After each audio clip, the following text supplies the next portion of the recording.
So next up we have fix-up strategies. At this part, once you're doing this, you should be 4/6 of the way done with your book, which is 2/3. To figure that out, take a total number of pages, divide by 3, multiply by 2. If you're at that page, you're ready for this. If you're not, you need to go back and keep reading. So for this one, you are right, same rubric as before. So for those of you who feel like you have this rubric memorized, I apologize in advance, but just to be fair, in case you're picking this up like a couple days later, here's a review of the rubric. You include a summary that I can understand, and by I, we're talking about me, Mr. Cowan. I can understand your summary. Beyond that, you need to also include the one piece of direct text evidence in your strategy explanation. So we include a summary, one piece of direct text evidence. You need an explanation of what you did for the strategy, and an explanation of how the strategy helped you understand the text. Those are the 4 requirements for doing this. So we'll move on to take a look at the actual example. In the actual example, I have my summary. Remember that my summary always relates directly to the strategy.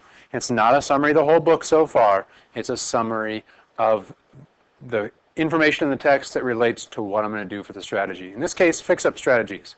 Fix-up strategies is when I'm reading and I come across a word or phrase that I'm not 100% sure I don't know. And I can do a couple different things to figure out. Sometimes with those words, you figure them out through context, which means you keep reading a little bit, or you go back and reread a little bit. And based on the words that are all around that word or that phrase, you can kind of piece together what that means, which is cool.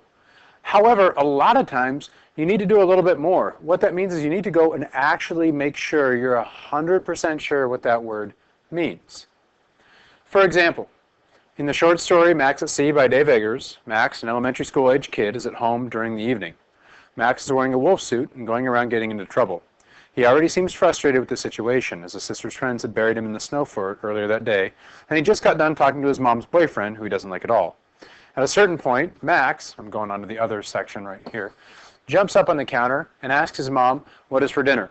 When she tells him, Max gets really upset, which leads him to him acting out and eventually biting his mom. Bad choice, Max. So what did I do for this strategy? Well, I'm going to write about the fix-up strategy that I did when it came to Max's mom and what she was preparing for dinner. It says, when Max asks his mom what is for dinner, she tells him it's pate.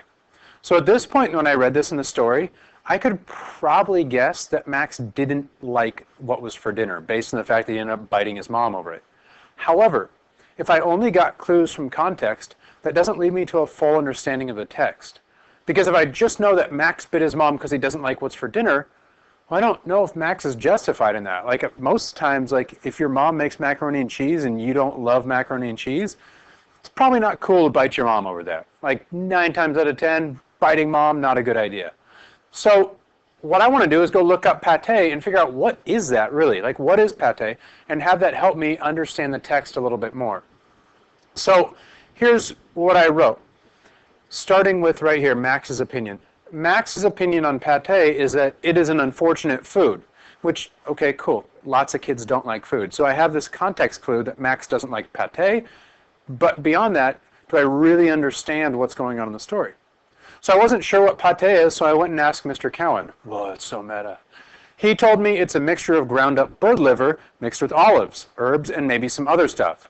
Now, when I say bird liver, I don't mean like robins or sparrows or crows. It is like duck or like goose or like even chicken, perhaps. And in my personal opinion, I love pate. I think it's great, but I'm a grown-up. I'm not a third grader.